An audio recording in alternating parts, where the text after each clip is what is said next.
Décidément, rien ne semble pouvoir troubler l'optimisme des marchés. Le CAC 40 a passé le seuil symbolique des 5000 points, une première depuis le 6 mars. L'indice phare parisien termine sur une hausse de 3,36% vers les 5022 points. La tendance positive est évidemment confortée par la publication de l'indice PMI chinois qui montre bel et bien un retour de la croissance de l'activité dans les services en Chine et les investisseurs s'accrochent à l'idée que le phénomène sera identique dans les pays occidentaux. Ils attendent en outre la réunion de politique monétaire de la BCE demain. L'institution financière devra annoncer un relèvement du montant alloué au PEPP, comprenez programme d'achat d'urgence pandémique. Dans l'actualité du jour, toutes les valeurs qui composent l'indice CAC 40, à l'exception de Sanofi, sont en hausse. La foncière Unibail-Rodamco-Westfield est une nouvelle fois en tête de l'indice porté par la réouverture de ses centres commerciaux. Le titre progresse de 14,68%.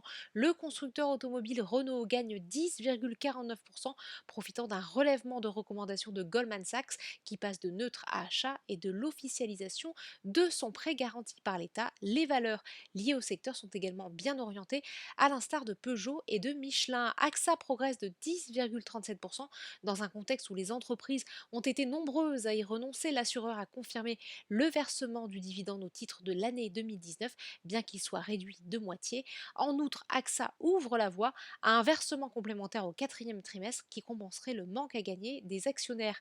Les valeurs technologiques sont également recherchées avec STMicro notamment qui affiche une hausse de 8,71%. À noter que le spécialiste des semi-conducteurs a perdu moins de 2% depuis début mars. Dans le secteur hôtelier, Accor dit s'attendre à ce que plus de 70% de son réseau mondial soit opérationnel d'ici début juillet. Le titre, qui a perdu plus de 33% depuis le 1er janvier, poursuit son rebond et gagne un peu plus de 4% en séance. Outre-Atlantique, les marchés américains sont également tirés par l'espoir d'une reprise vigoureuse de l'activité économique, d'autant que les chiffres mensuels de l'emploi dans le secteur privé se sont révélés moins mauvais que prévu selon l'enquête ADP, avec 2,76 millions d'emplois détruits en mai. À 18 h heure de Paris, le Dow Jones affiche une progression de 1,68%. Voilà, c'est tout pour ce soir. N'oubliez pas, toute l'actualité économique et financière est sur Boursorama.